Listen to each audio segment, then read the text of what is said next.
If you're like most people, you probably have a love-hate relationship with organization. On the one hand, a well-organized home, office, calendar can be a thing of beauty. Everything has its place, and there's a place for everything. On the other hand, the process of getting organized can be daunting, and it's all too easy to let things just slide back to chaos. The good news is that a little bit of organization can go a long way, and that's what we're going to be talking about in this episode tonight with our special guest, Colter Reed. So sit back, relax, and let's get organized.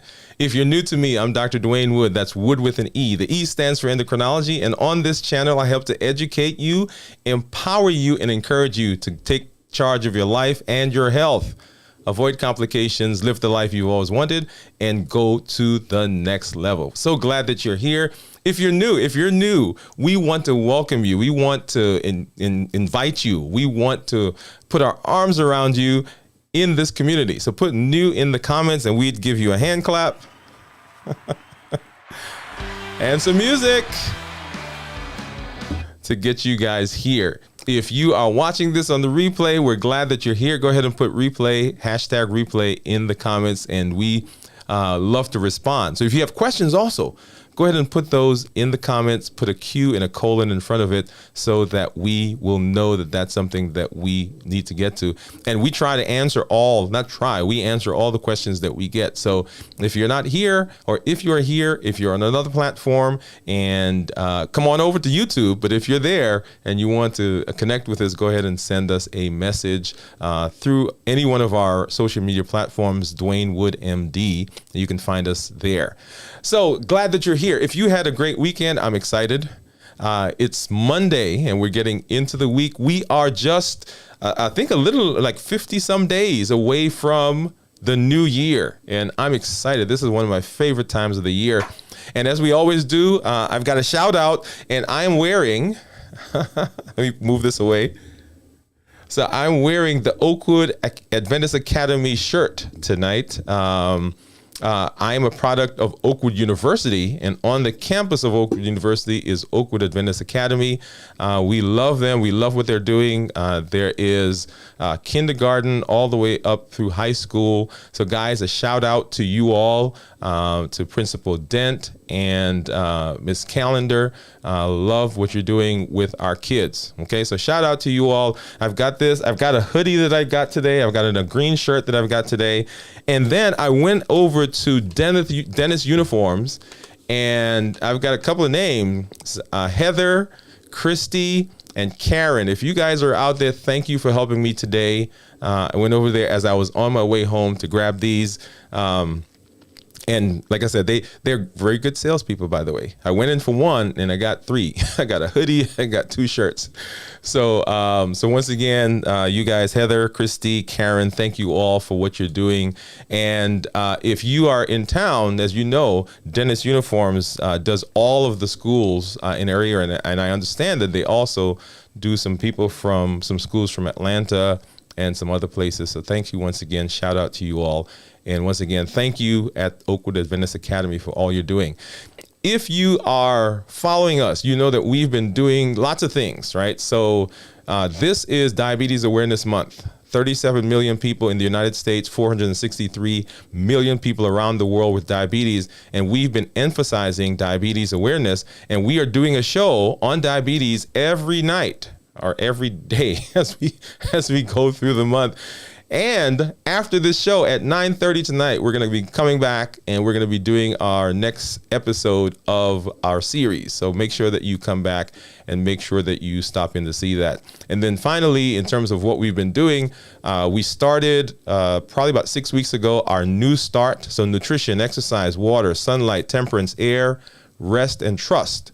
So we started that back in end of September, beginning of October.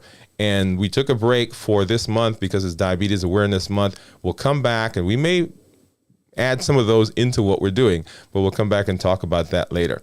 If you're out there, go ahead and give us a thumbs up, comment, let us know that you're watching. I see 2 thumbs up already there. So thank you for that. Share this with family, share this with friends, and we'll get through the night. Okay, so after all of that done, you guys are in for a treat. You're in for a treat tonight, because I have to admit, right, that I am sometimes not the most organized person. And if you go to my garage, you'll find that with all the things I'm doing, sometimes so Colter Reed is here to help us. And I'm gonna bring him up, but let me tell you a little bit about this guy. He is a software developer and a productivity enthusiast, right? I saw him on the show, and I said, after watching him, I said, I got to get him on the show to come talk to us. One of the problems that we run into is that we don't have time, we say, and so sometimes our health and other things fall by the wayside. So I'm talking too much right now. Let's go ahead and let's bring Colter Reed up to the stage. Colter, so thank you for being here tonight with us. Excellent. Thank you, Dr. Woode. Glad to be here. So glad. Thank you for coming. And of course, now that I'm on camera, my nose itches. That's all right. You can scratch it. We'll let you do that. Oh, wow. So how was your day, man? It's been a good day. Back to work. I enjoy my day job, and today, because reasons, I got to work from home, and so I spent the day working with our beagle, just kind of right there back behind me. She's great company when I'm working. Well, good took for her for a walk right before the rain showers started tonight. So awesome. Yeah, it's and you have your son there with you. I was telling you that my son is off playing basketball right now, and it's amazing to watch them just kind of grow into their own. So yeah, cool. So man, let's just jump right into this, right? So first of all, tell our folks who are watching, tell us about you. Introduce yourself to us. Take a minute or so and just tell us who Colter Reed is. Sure. So I'm Colter Reed. I'm here to help you get the day-to-day out of the way so that you can stop chasing the dream and start living the dream. I'm passionate about helping people become the very best version of themselves that they can be. There's a lot of decisions that I can't make for you. I can help you, but I can help you get the things you have to do done maybe a little more quickly, so then that frees you up so you can spend more time doing the things that you want to do. I've been a productivity enthusiast, like Dr. Woode said, since at least 7th grade, possibly before that. But in 7th grade, that's when my parents got me my first Franklin planner. I was the only kid in junior high that had a Franklin planner. But until my sister got to junior high, then there was 2 of us. But we loved those things. And just sitting down as a family every week, just taking a look at the week ahead, figuring out what we were going to do, what were our priorities for the week. And that's a habit that my parents instilled in me, and it's still with me. I still do it. Wow, awesome. Now I remember Franklin. No, I didn't have one, but I remember the Franklin planner. I'm going to step aside. Back here on the shelf behind me, I'll point to it real quick. Right here, that's my last Franklin planner binder. I still have it. I held on, kept using it up until Apple released the iPad. Okay. And then I said, okay, the iPad, this is a great form factor. I can finally go full digital on everything. And I tried that for a couple of years, wasn't quite happy with it. So I am back to a hybrid planning system. A lot of it's digital, but there is paper in it. And that suits me better. I found that's the best combination of tools for me. I do a lot of the planning digitally because, especially digital calendars, there's a lot of power there. There are things that you just can't do as easily with paper. But when it comes right down to it, when the rubber meets the road, I found that I need to transfer things from digital into a paper planner. That's where I execute from. That's where I capture things. And then at the end of the day, at the end of the week, I do a sweep to make sure that I've got everything that I've written down new in the planner back into the digital side of the system. Okay. Wow. Now, there's a question I have about digital and paper, but we'll come to that in a minute. Sure. The obvious question, right, is, and I probably know how you're going to answer this because it makes sense. Do we need to be organized? I mean, because there are people who they do their jobs, they are very successful, and they seem to just let things flow. So why organization? So there are a lot of jobs out there that you would think that you don't have a chance to really do a lot of planning and preparation and forethought ahead of time because you're always on the back foot. You're always responding to things. But when you think about it, those are some of the jobs that you need to put the most planning and organization into. Okay, for example, emergency responders. Okay, if you're a firefighter or if you're an EMT, you work at ER, you have got to be prepared. You've got to be organized. Now, a lot of us, we're not making these same sort of life or death critical situations every day, but the more time you spend planning up front, the more organized your thought process is going to be. I'll often say that a plan is not worth the paper that it's written on. Now that says something if you have a digital plan, but when you take the time to plan and just you are the product of the planning, the clarity of thought that you have going into that, because then when the day does happen and you have these interruptions that come in, these unforeseen circumstances that you couldn't plan for, that's when that planning and preparation pays off, because okay, I've got these 6 things that I need to do today. Where does this new thing fit in? Is it more important than all of them? Do I need to scrap everything that I had and just focus on this, or do I need to tell this to wait its turn? Because there are these 3 other things that I need to do that are more important than that. And so I'll slot this as the new number 4, and number 6, I'm not going to get to number 6. It's fine. It's not as important. Now, I love what you said, that it's not necessarily that this plan is going to be totally executed, but the planning itself is a good function. You told a story, I think it was on Lala's show.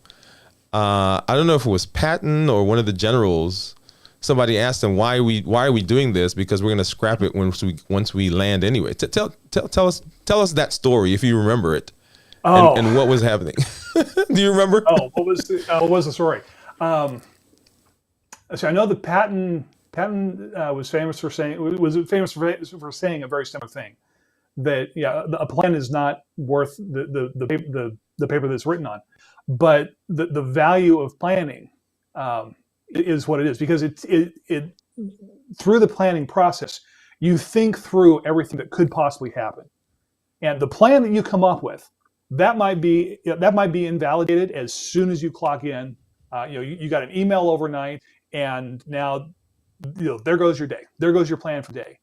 But because you have spent that time organizing yourself, you better know how to respond to it. Wow. Okay. All right. So planning is important. No. That's fine. That's fine. So planning is important because it kind of gets you thinking about what needs to be done. Okay. Yeah.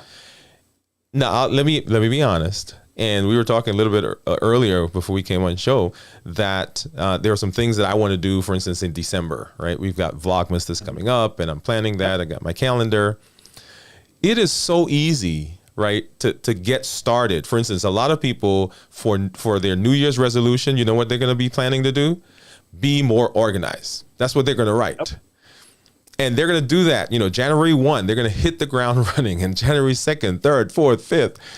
And right around the 15th, they're like, this is a lot of work. Yeah, if you make it to the 15th, that's a good run. So yeah, maybe not even the 15th. Why is it so difficult? If this is so beneficial, why is it so difficult for people to plan and to be organized? Because we don't properly connect the outcome that we want with the work that it takes to get from where we are to where we want to be. If you weigh 250 and the doctor's saying, you need to get to 175, or, you're going to be having problems in a few years. Okay, you may intellectually understand that, yeah, that's important. But, and so you plan that, okay, I'm going to eat healthy. These are my calories per day. These are my macros.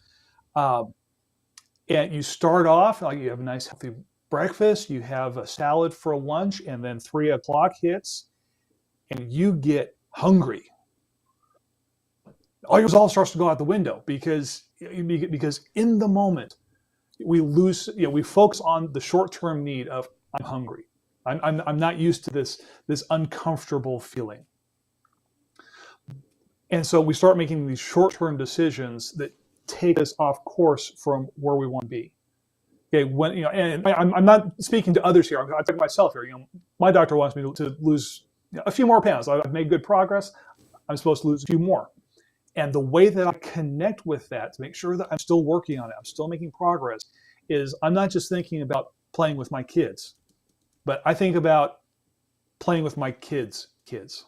Get out there playing with my grandchildren. I want to make sure that I am healthy and I'm around and I'm in shape that I can get down, I can tussle with the grandkids. And that's some long distance, that's some long-term thinking. I mean, that's another generation out. But now is when I need to be making those kind of choices to make sure that I am where I want to be 20, 30, 40 years from now. By then, it's going to be too late to do anything. I can't go back and do anything about it. Now is when I have to make those choices. And so that's something that I have to connect the outcome that I want with my motivation now for doing it. Because otherwise, as soon as I get hungry, I'm going to be snacking on all the wrong things because they taste good. I just got to remind myself, I'm not doing it for me. I'm doing it for my kids. I'm doing it for grandkids. Right. I want them to have memories of their grandpa. Right. So, it's so interesting that it doesn't really matter where we fall, whatever we're talking about. The why is always so important. Like, why are we doing that? Why are we want to lose weight? Why do we want to be healthy? Why do we want to be organized? Why do, the why is so big. Mm-hmm. Oh, the why is huge. That's the most important question that you need to ask. When you're setting a goal, kind of usually the first thing we come up with is, okay, the what. What do I want to achieve? What do I want to accomplish? But then right after that, you need to spend time thinking about why. Why am I doing this? Because it's easy to get excited about the what. Being in shape, having $1 million in the bank, or getting that new promotion, whatever. It's easy. Running the marathon. It's easy to get excited about the what, the outcome, because we get applause for achieving big things, and it's fun to dream. But then you gotta get to work, and work is not fun. Work is why people don't achieve more. Is because you can't just sit back on the couch and achieve great things. At some point, you got to get out of the cave. You got to grab something. You got to go hunt down the tiger and drag back to the cave if you want to eat. Wow. You mean I can't be like LeBron and just I can't just get out there and dunk and play like the on the Lakers, just like LeBron's put a lot of work in though. See, really? Are you sure? He's enjoying the fruits of all the work that he's put in. Right. He may have a lot of talent. He may have had a good starting point, but I'm never going to be dunking like LeBron. It's not going to happen. I don't think many of us are going to be dunking like LeBron. Yeah, I mean, he's an elite athlete. He's got a lot to work with, and he's doing something with it. Amazing. So what is so we're gonna delve in, and you're gonna show us some things here in a minute. But so we have a why. How do we get started? I mean, there's so much stuff. There's so many parts of my life that I need organized and prioritized, and it sometimes is just so baffling. And I'm like, well, and we talk about the anxiety response or the stress response, which is fight or flight. There's a third one that we sometimes forget, is the freeze, right? Because we get so, and I'm not going to use the O word because everybody's throwing that around, but we become, there's so much stuff coming at us, right? There's so much input. There's so much stuff I've got to do that sometimes, I can't even think about it. So where do we start? I recommend starting with what's causing you the most pain. What is it that every time you have to deal with this thing that you just tense up inside. You're like, oh, I don't want to face that again. When you walk into a room, where do your eyes go? And what do you not want people to see when they come over to your house?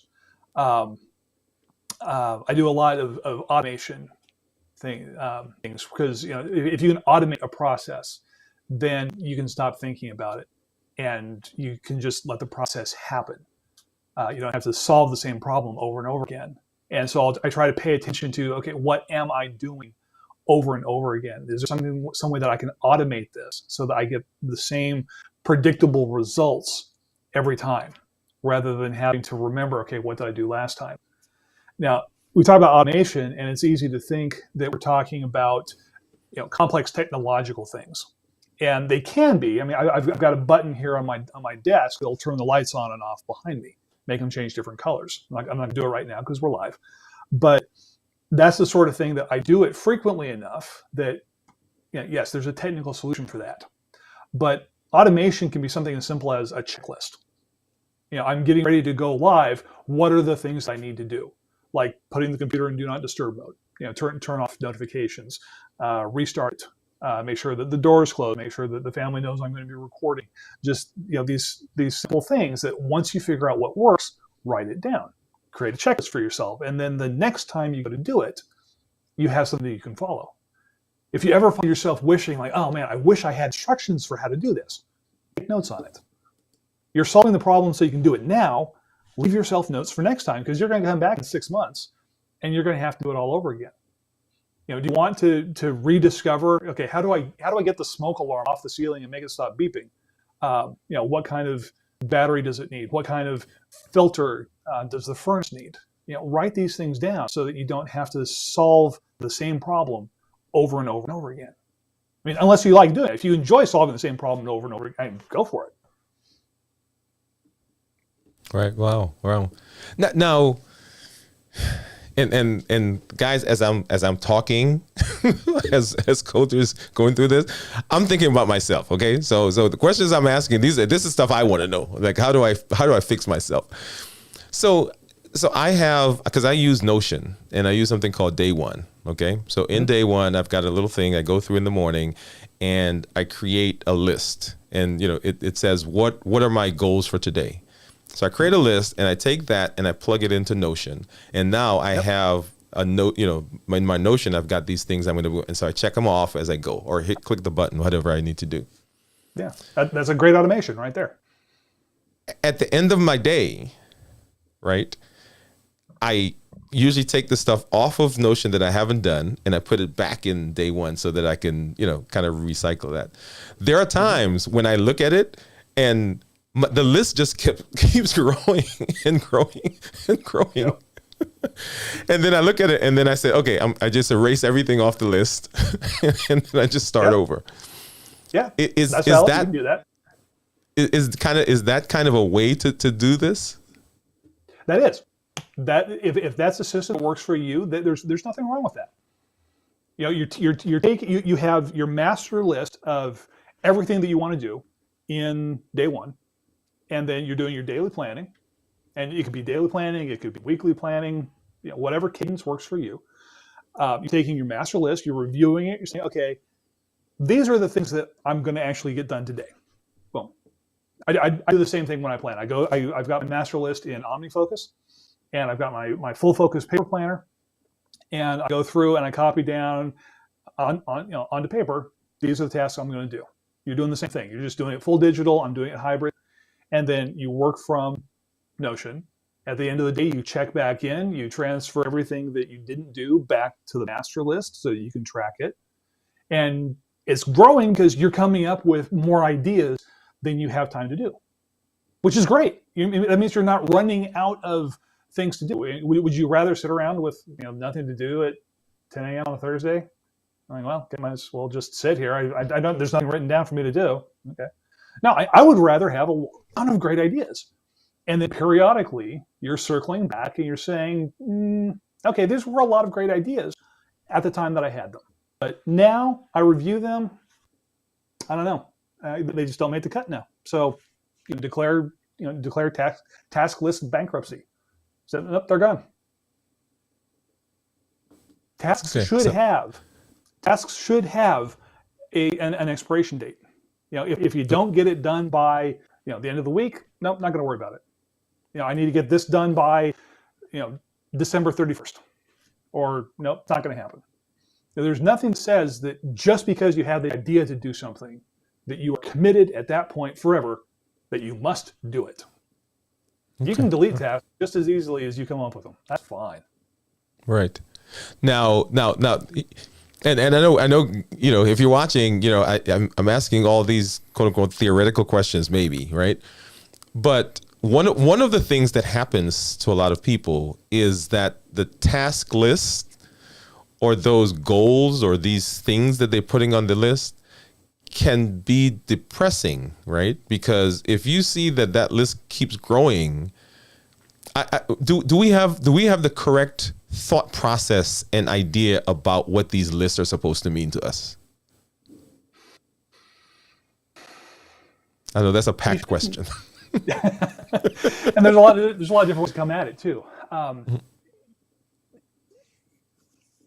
I think that we feel the most guilt when we look at the task list when we feel that there's become a disconnect between the things that we want to be doing and the things that we end up having to do. Maybe it's because yes, we start the week off strong. I do this all the time. I plan for the coming week over the weekend, and I look at I review my goals and the current projects I've got, and I'm like, okay, I want to get these things done this week.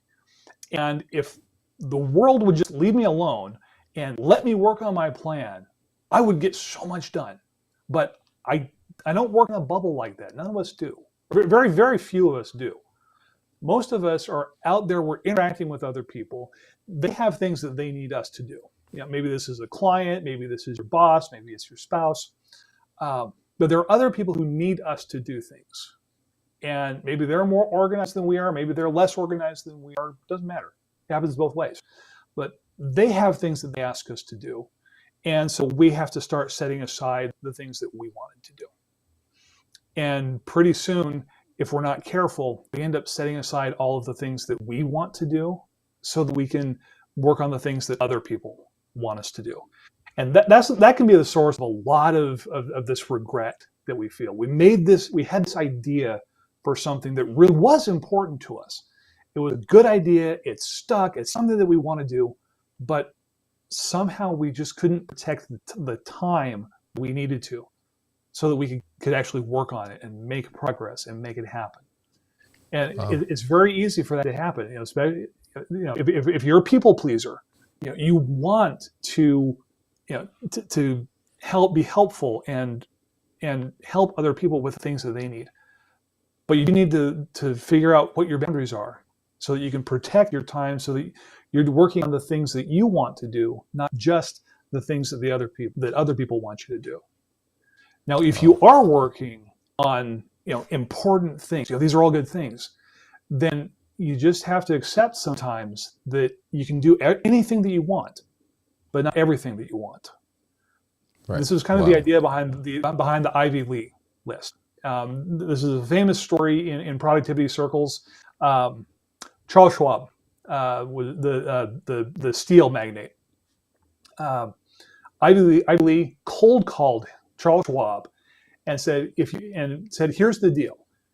Give me access to your executive team for 30 days. And I will teach them how to be more productive. And then at the end of those 30 days, you send me a check for whatever you think that this was worth. And if it's zero, it's zero. And so Charles Schwab said, great, this sounds like a deal. You're on. And so he made his executive team available to Ivy Lee. He met with them and he taught them a very simple principle. And that was, at the end of the day, before you go home, write down the top 10 things that are on your mind that you want to take care of tomorrow. And put them in the right order. What's the most important thing? What's the second most important thing? Okay, what's the third? And just put them down in that order of importance. And then go home. Don't think about it. Go home, be with your family, be with your wife and kids, enjoy dinner. When you come back in the morning, pick up that list, start with the first thing, and just work your way down. Now, you might get through all 10 things, you might not. You might get on the first thing, and that's it. You never get to the second thing. But if you do that, then you'll reach the end of the day tomorrow knowing that you have spent your time working on the most important thing that you could be working on. Don't worry about the other things. They were not as important as what you did spend your time doing. You worked on what you needed to be doing. And then the next day, do the same thing. If number 2 is still there, okay, great. You can go on to the next, you can go on to the next day's list. Or you might realize, nope, that didn't get done. The world didn't end. So I'm not going to worry about it. Drop it. But that's the simple, that's kind of as simple as planning and productivity gets, that Ivy League list. Just a simple 10-item list, 1 through 10, no A priorities, B priorities. Just what are you going to work on first? What are you going to do second? What are you going to do? And at the end of the day, or at the end of the month, drawing a blank on what the actual figure was, but if you do the math, it was approximately like a year's wages for for someone who was working in the steel mills. It was a large check that Charles Schwab sent to Ivy League for him. And he said, and he was talking to Andrew Carnegie later on in life about that. He said, I didn't pay him nearly enough. Wow. And just as simple as putting that list together. Yeah. That's amazing. All right. So let's see. So great conversation that we're having. On there. Yeah. Go ahead. Yeah. Just to finish that thought. We have a different perspective at the end of the day than we do in the morning. And so that's another one of the key elements of the Ivy League method. Plan at the end of the day for tomorrow. We have a different perspective about what's important. When we plan in the morning, it's too easy to get caught up on what's urgent and wanting to just knock things out before we get started on what's important. Wow. Okay. So great conversation. Just a pause. So I'm getting a little bit of blip on your mic when you first start a sentence. So, but the sound is great. Just getting a little click there. So we've got Sarah who's visiting us. Sarah, thank you for visiting. Glad that you are here. She said, Truth Bomb, exciting. Welcome. Let's give you a little hand clap. And then we've got Florence. Florence, glad that you're here as well. Florence says, good evening. Setting goals is a good starting point. Florence, thanks for being here. Florence is one of our regulars, so glad that you were able to stop by. We are continuing to have our conversation with Colter Reed. Amazing conversation so far. And Colter, we haven't even gotten to you showing us anything. We're just talking right now. Just talking about what's on mind. Yeah, we're gonna have to have you come on back. But this is a great place. We're gonna take a pause, and this is a great place for our thought of the day. When we come back, Colter is gonna show us some stuff and tell us about how we can go ahead getting started on becoming organized so we can be productive. And we'll talk a little bit about a quote that he sent me on the other side of this. So here's our thought of the day.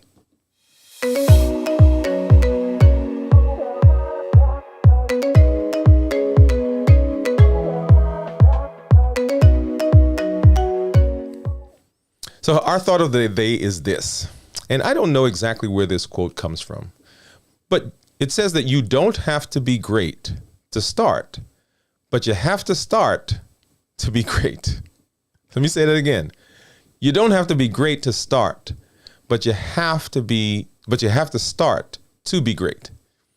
It's an age-old question, right? What comes first, the chicken or the egg? And when it comes to greatness, when it comes to success, it seems like the answer is just as confounding to some people. But there's one thing that we can be certain of. If you're not starting, if you're not moving, then you can't be great. In fact, most people who are considered great had humble beginnings, but they started.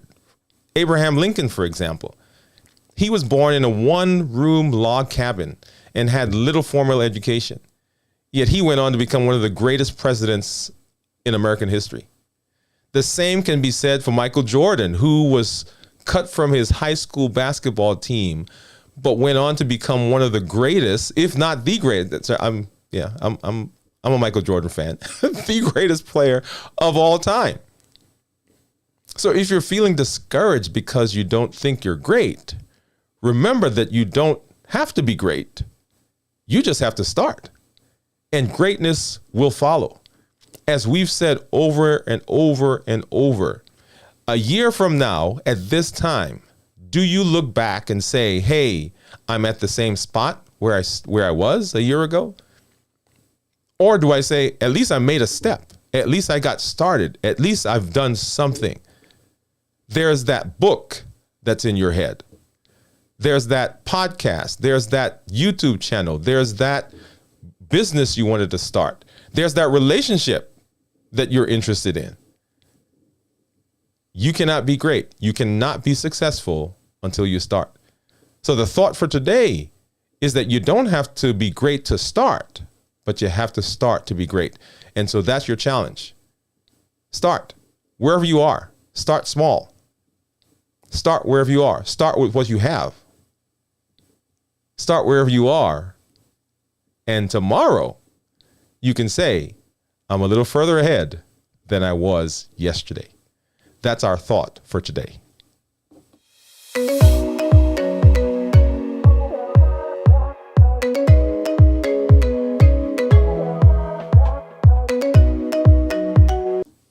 All right, so we are back. We're back, and we're having an awesome conversation with Colter Reed about organization and productivity. And so now we're going to get into talking about, he's going to show us some stuff. So let's just get back on with him. Colter, just so excited that you're here, and just great conversation that we've been having so far. Thank you, Dr. Woode. I'm going to stop talking and just show us what you have. Tell us what's going on. I'm just going to give you the screen for you to do your thing. All right. Okay, so what I'm going to share with you now is one of my favorite productivity tools. Okay, out of all of my productivity tools, my entire arsenal, this is probably my favorite one, just because it's a little bit geeky and yet it is so beautifully simple. Okay, it's a time machine. I can mail things to myself in the future. It's wonderful. This is how it works. Okay, think about it. When you bring in the mail, can you process everything that came in the mail right then? Or do you often need to wait for something? I mean, here's some coupons that came in the mail. I need to do something with that. Here's a new restaurant that opens up in town. I want to do something with that. Here's another coupon that I got. Here's the property tax bill. Here's my voting, my ballot. Filled it out earlier. I need to drop it off tomorrow. But these are important things, varying importance, but these are important things that I don't want to lose. And so what do you always do? You say, like, okay, if I put this away someplace, I'm never going to find it again. So here's a spare corner of the counter. So I'm going to set this here. I'm going to set this property tax thing in this corner of the counter where I can see it. I know where it is. It's safe. I'm not going to lose it. And then, here's this new restaurant that I want to try. Okay, it's going to go next to the property bill, and these other coupons. Okay, they're going to go next to it. You can't stack it because then you can't see what's underneath it, and so you end up quickly covering all of your counters, and you can't find anything because you don't know where anything is. So build yourself a time machine. Okay, this is my actual time machine. I'm going to change camera views and drop down. You're going to be looking at my legs for just a second here, but here we go. All right. So this is the filing cabinet right next to where I work. This is my desk. This is where I work. This is where I spend my time. And right here on the bottom, I've got 43 folders. Okay, there's one for 12 months of the year. There's one for each of the 31 days in a month. The first one here is 8 because tomorrow is November 8th. So this is the first day this is the closest day in the future that I can send myself something.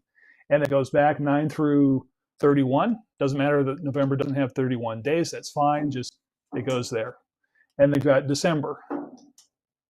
And then 1 through 7. Because we've gone this far into the month, so these folders are now December 1st through the 7th. And then I've got January, February, back through November. Going back. Okay, so I left the mail up here. Let me grab the mail. All right. So here's the property tax thing. I can't do anything about this until January. I've paid the first installment. I need to do the second installment in January. So this piece of paper goes in January. Done. It's where it needs to be. I can now forget about it. I don't have to remember that it's there. Okay, new restaurant. This sounds like a great idea for Saturday. So Saturday is the, 12th? So I'm going to find 12. Drop it in. There we go. Coupons. Going to go, now I'm going to go shopping for this on the 19th, next weekend. So here's the 19th. And I'm going to drop that in there. The ballot, going to drop this off tomorrow. So it's going to go in the 8th. There we go. Now, what I do as part of my evening ritual when I'm planning the next day is I pull tomorrow's folder out. And so later tonight when I do this, I'm going to pull out the folder for the 8th. I'm going to look inside of it and, there's my ballot. And so then I set that aside, for things I immediately need. Okay, that's sitting out because I immediately need access to it. So that's going to go on the corner of my desk because as I leave the office, I grab things from the corner of my desk and I'll set it out by the side of the out by the front door. So now the 8th has served its purpose as November 8th, and it will go back to become December 8th, and I can now mail myself things for December 8th. Now I'll work all the way through this, and now I've already done this, but I put some things back in November. Okay, let's go back a week. When it came time for November 1st, what did I do? Well, I pulled November out. These are all the things I couldn't get to until November.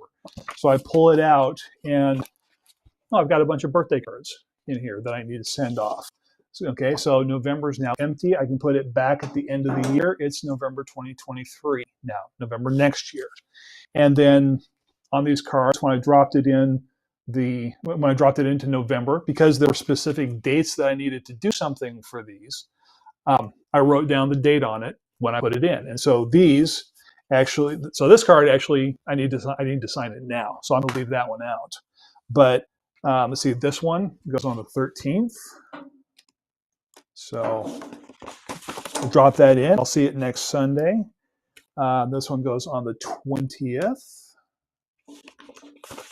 There's that, and these two go on the 27th.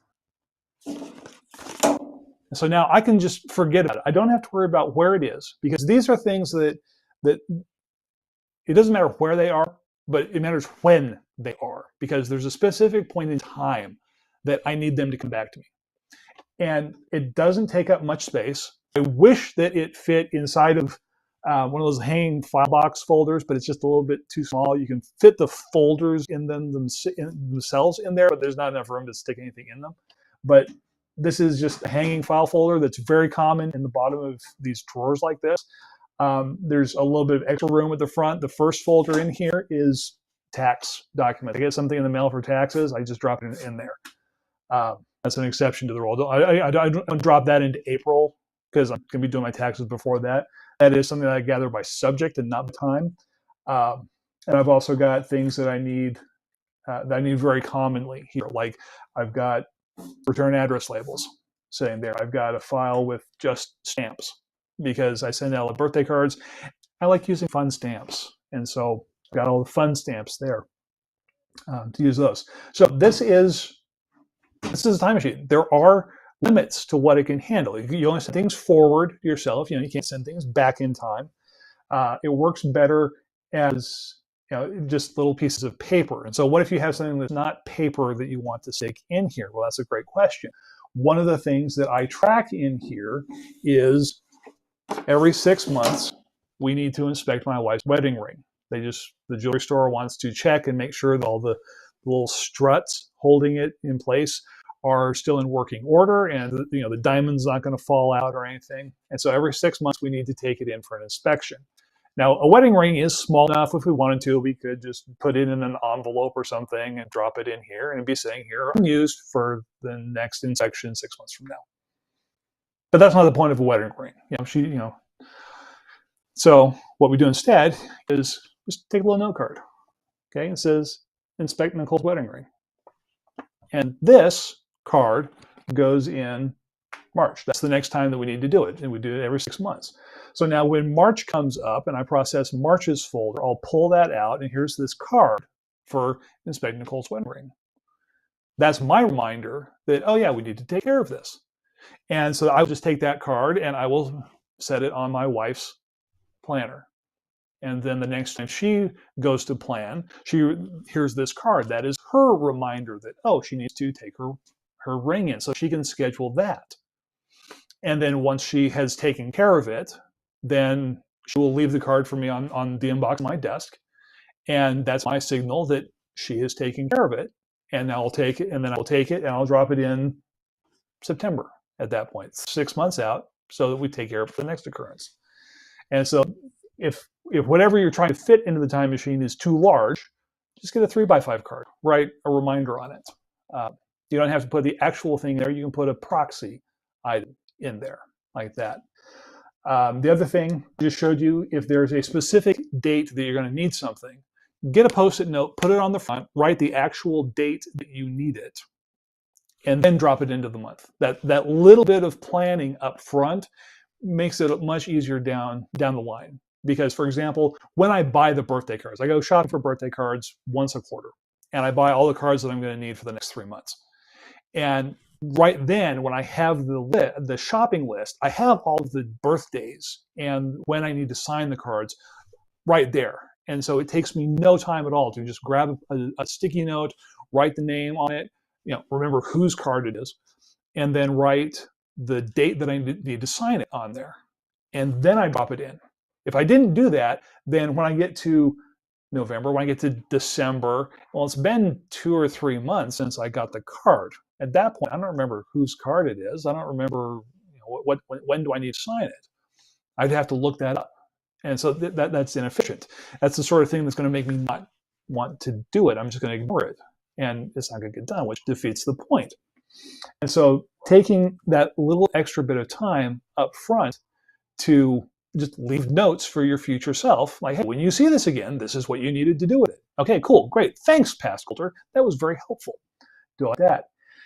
You can also use that technique to leave things for yourself that are more than a year out. Like, say there was something that I needed to take care of in January of 2025, something. Well, if I just drop it in January, that's January 2023. And so at that point, I would just put the date on it that, oh yeah, this is a couple more years out. And then when I get to January, I would see that, oh, this is not for this January. So it stays in the January folder when I put it back to become next January. So that is my time machine system. If you want to Google it, search for time machine, you might get Orson Welles, you might get Quantum Leap. I don't know, you're not going to find this. Look for 43 folders if you want to know more about it. I just want to know when you can deliver it to me. That's all I want to know. I've got instructions on my website about what you need. Wow. And so you just figure out what you need to store, and when you need to see it again, drop it in there, and then just develop the habit of checking it as part of your daily routine, and it'll come back to you months later, and you didn't have to think a thing about it. It's a wonderful productivity hack.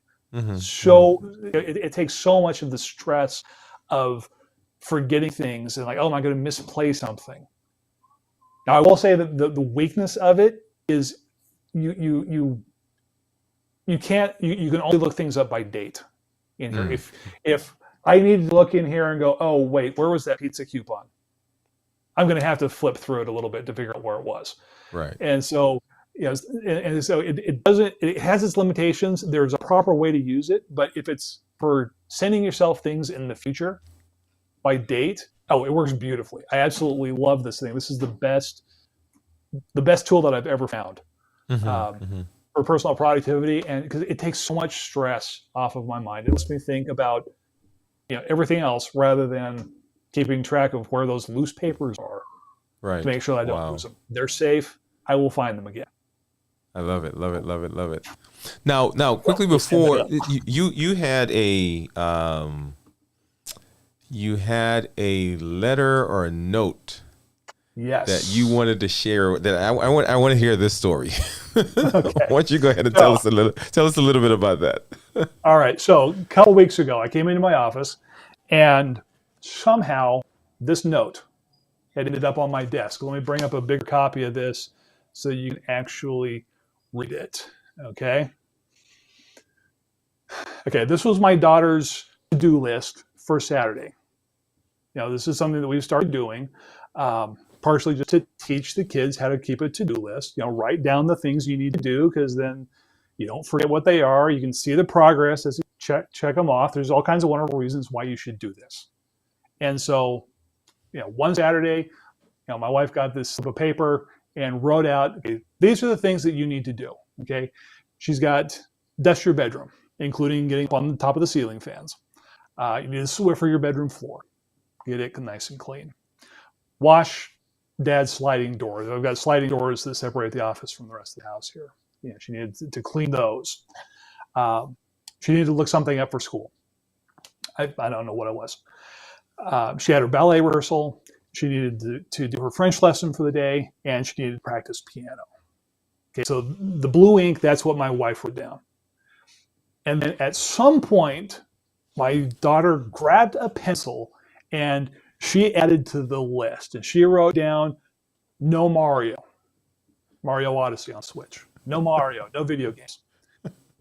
No cinnamon, can't play with the dog. No, what's the one next to it? No read. Can't read a book. No food. No diary. No play. No fun. And she added, she added those things to the list.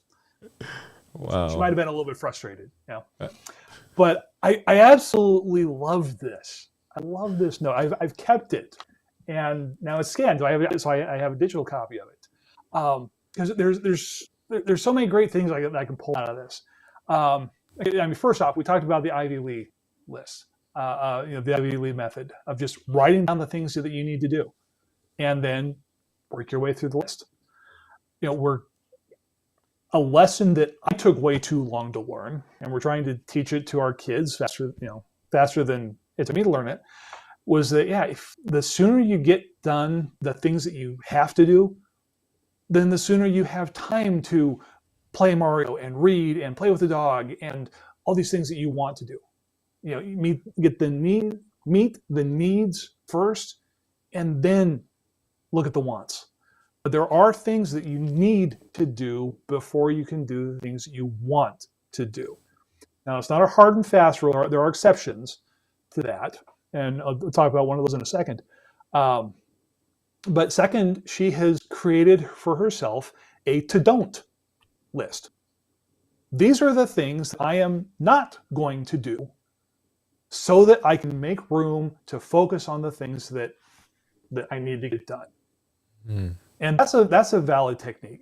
We can do anything that we want, but we can't do everything. Our time is limited. There's only 168 hours in the week. There's 169 hours this week in the US, but that'll average out come March. There's 168 hours in the week, and that's it. We have all these great ideas for things that we want to do, but sometimes we just can't do them all. Sometimes we have a great idea, but it's not the right time to act on that idea. And so we need to just stash it away and say, okay, yeah, that's a great idea, but I'm not going to do anything about it right now. Okay, I'm going to flip forward, a couple of weeks in my planner. I'm going to write down a reminder to myself that, okay, circle back on this idea. And when I get there, I'll reevaluate the idea. And maybe it's a great idea. Its time has come. Maybe it needs to bake in the crock pot a little bit longer. Do you bake things in the crock pot? I don't think so. Simmer in the crock pot, whatever the verb for cooking in the crock pot is. Right. It needs to cook a little bit longer. Or maybe I'll decide that, this wasn't that good an idea after all. And so, all right, it was a good idea. I'm not going to do anything about it. I'm going to take it off the list at that point. But a to-don't list can help you focus your attention on the things you need to be doing. You're acknowledging those things. You are honoring those ideas. They are good ideas. They're just not what you're going to be doing right now. Wow. I love that. I love that. You need to frame that and put it somewhere. I'm going to take a picture of it so that I can use it. But this goes to one of the questions I wanted to ask you. And when we were talking, one of the things that you said, or what you say you do, you help people get their day-to-day responsibilities out of the way, so they can spend less time chasing their dreams and more time living their dreams, or living the dream. So tell me briefly what that means, and how that applies to somebody that's watching right now, who's frustrated, who is hearing us talk about organization and productivity and so forth. So give us a little insight. Sure. So if you're feeling frustrated, you're probably feeling some sort of a disconnect between things you want to be doing and the things that you have to be doing. And that's perfectly normal. We all go through that. In fact, if you're not experiencing that, you're probably not thinking big enough, and you should be, honestly. But going back to the example of Saturday chores. Okay, if you get in and do your Saturday chores, there's maybe 2 hours of work there. If you focus and actually just do everything you need to do, 2 hours and it's done. Now, one of the things that was on her list was ballet. And that was probably the most important thing on her list. And that's not something that she could do right away. Get clear breakfast on the table. Let's start the list. Let's work down it. No, there's a specific time and a place for that. That would come later in the day, and it takes 4 hours just by itself. But we've still planned for it. We put it on the calendar. It might be that was the most important thing. If she did nothing else, it's just one thing, that was the one thing that she needed to do. But she had a plan for it. Okay, I'm going to get to that later in the day. So it was the first thing that she fit into the day. But let's set that aside. You can do everything in 2 hours, let's say. But then what happens? Instead of getting focused on the things that you want to do, or the things you have to do, you start getting distracted. You start reading, or you start playing with the dog.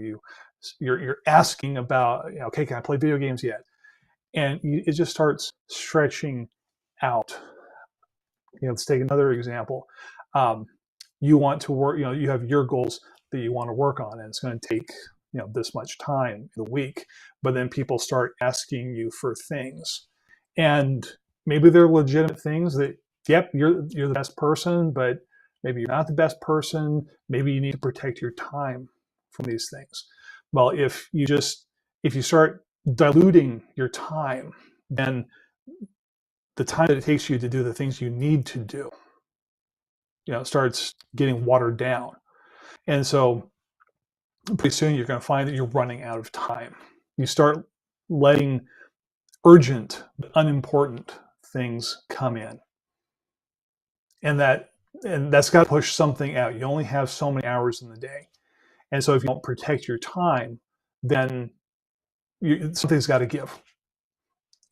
I used to be one of those people that left the email application up all the time, notifications, and I got an email, got the little pop-up in the corner of the computer. I saw it right then, and I prided myself on how fast I could give a response to that. But it's not sustainable. When you're trying to do important work, every time your attention gets interrupted like that, it takes you like 20 minutes to get back into the zone of what you're doing. And so if you can just corral email to checking it 2 or 3 times a day, check it in the morning when, if you need to, maybe not first thing in the morning. I like to check it maybe 2 hours into the day. Check it around, after lunch. Check it before you go home. Okay. But corral email into a little box. Okay? It doesn't have to take over your day. Sometimes, now, if that's your job, if your job is answering emails, then you know your job. But for most of us, that's not our job. For most of us, email is just something that happens on the side. It happens in addition to the things that we want to be doing. It's a distraction for most of us.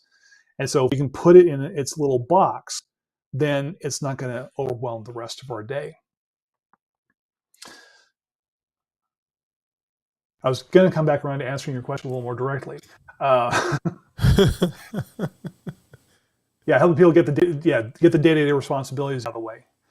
If you can figure out how to, let's say you are just disorganized, and when it's time to send your property taxes in, you can't find that document, or you've forgotten about it because they mail it out 2 or 3 months early.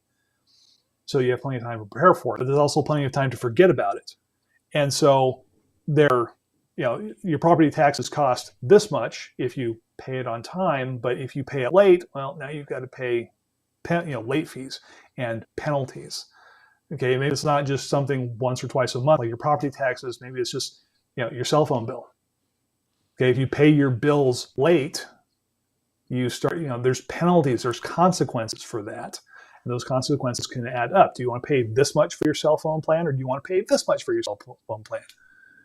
Do you want to pay this much for your power bill, or do you want to pay this much for your power bill? And well, now it's this much, and now they're turning the lights off because you're losing track where the bills are. But utilities these days can almost always be set up to auto pay. And so instead of making this a manual process that you have to think about and take care of manually every month, put it on autopilot. Okay, set up the automation of just having it deducted from your checking account, so that when the payments due, they bill you, and it's just taken electronically. You can forget about it, and it still gets taken care of. And that's where you want to be. You want to be to the point where you can forget about things, and there's no consequences. I love being in that space. I hate being in the space where, if I forget about this, something bad is going to happen. That's when you're stressed. That's when you feel anxiety. And you just have this knot in your stomach. You can't sleep because you don't even know what you've forgotten. And so you can't relax. But when you have a trusted system that will take care of things for you, you can drop a bill in your time machine and it's going to come back and it will be there when you need it. Or that the bill is just going to get paid, and you check in, make sure that it's the right amount, no surprises, but get to the point where you can forget about it and things are taken care of. That's the sort of that is a powerful form of automation because it changes your life. You don't have that stress. You know that things are going to get taken care of. The bills are going to be paid. You're going to have time to work on the things that you want to do, because you don't have to track down where that bill was. You don't have to spend all this mental energy thinking, okay, it's the when is the power bill due? So the 1st of the month, 15th of the month. You don't have to worry about that. You don't have to worry about, okay, where's the bill? It's just going to happen. And so there's all that mental energy and time that you don't have to invest in something simple and mundane like that. And that frees you up to be creative, to be spontaneous, and to put your attention on more interesting things than paying a power bill. Right. Wow. So, man, that's the sort of day-to-day responsibility that you don't have to think about all the time. But how many things like that do we have? And it's just death by 1,000 cuts, because we don't think, it's not necessarily any one thing that's huge, but there's so many little things that we're still getting crushed by. Right. And if we can just figure out how to sort those out, solve the problem once and for all, solve it so it stays solved, and then move on to the next thing.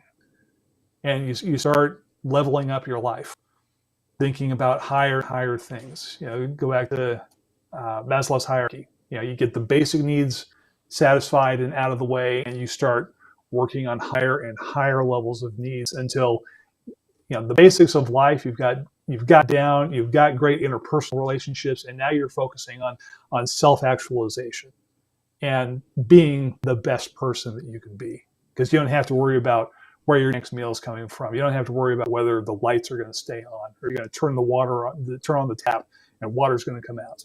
Those basic needs are met. And so now you can think about, well, what do I want to do with my life? Where do I want to be in 5 years? What do I want to be doing? Yeah. Oh, you know what would be great? We should do this. You start exploring things because your mind's not constantly tied up in knots trying to remember everything that's forgotten. Right. Wow. Now man, we're gonna have to do part 2 of this conversation because there are some things that I haven't even gotten to, like your 2-minute rule and putting things down, recording them so that your brain doesn't have to keep remembering them. I mean, so all those concepts that I've heard you talk about, we haven't even scratched the surface yet. So I hope you'll allow us to bring you back. And we've been talking to Colter Reed. So Colter, why don't you do this for me? Take a couple of minutes and tell people where they can find you, how they can follow you, how they can reach you, what you're doing. Let me pull that screen up and just take a few minutes for that. Sure. So I am Colter Reed. You can find everything about me at colterreed.com. You can find links to all the socials from there. It's up in the corner right now. I'm active on Instagram and Twitter, not as active as I would like to be because life happens and I do things offline too. The most recent change is I'm starting YouTube videos, and again, it's not as often as I'd like to be, but I've been doing the blog for 9 years now. Got 9 years of great content up there, and it's bite-sized stuff, easy to digest and easy to start putting into practice. I'm just still working on figuring out the new cadence for doing video content because it's a little bit different. But yeah, follow me on Instagram, follow me on Twitter, sign up for my email list. You'll be on top of everything that's happening, and subscribe to my YouTube channel. Connect with me in a brand new medium. Awesome. Thank you, man. And for those of you who are out there, we're so excited that Colter Reed was here with us, and we're gonna invite him back. He says yes. I invited him. He says yes. So we're going to get him back. So excited that you are here. We continue to educate, encourage, empower. So time is a precious commodity, whether you're trying to juggle a job, family, social life, or just trying to get through your never-ending to-do list. There never seems to be enough hours in the day. One of the best ways to make the most of your time is to get organized. And that's my challenge for you from this episode. Find what works for you and start where you are. You don't have to reinvent. Like Colter said, on his website, he's got his time machine. There are so many other ways to get organized, and we're going to, like I said, bring him back, and he'll share some more of his wisdom with us, the things that he's learned over his life and over his career on how to be organized. Come back to the channel. We're glad that you came here. If you've got some benefit from this video, go ahead and give us a thumbs up. Go ahead and subscribe to our channel. Hit the bell so that you'll be notified when we put new episodes up and when we put new videos, when we have our lives. We've been talking this month about diabetes awareness. And if you come back, when you come back, I'm not going to say if, when you come back at 9:30 in just a little over an hour and 15 minutes, then we'll continue our series. We love that you are there. Watch us, find us on all of our social media platforms, Dwain Woode MD. You see that they're right under my name. Connect with us. Let us know that you're out there. If you watch this, if you're watching this on the replay, put #replay, and we'd love to hear from you. Connect with us. Send us an email. However you want to reach out to us, we love to hear from you. This is Dr. Dwain Woode. That's Wood with an E. The E stands for endocrinology. And here on this channel, I help to educate. I help to empower. And I help to encourage you to take charge of your health, your life, go to the next level, and avoid complications. Thanks for being here. Good night. Let's get some music and let's get on out of here. See you later.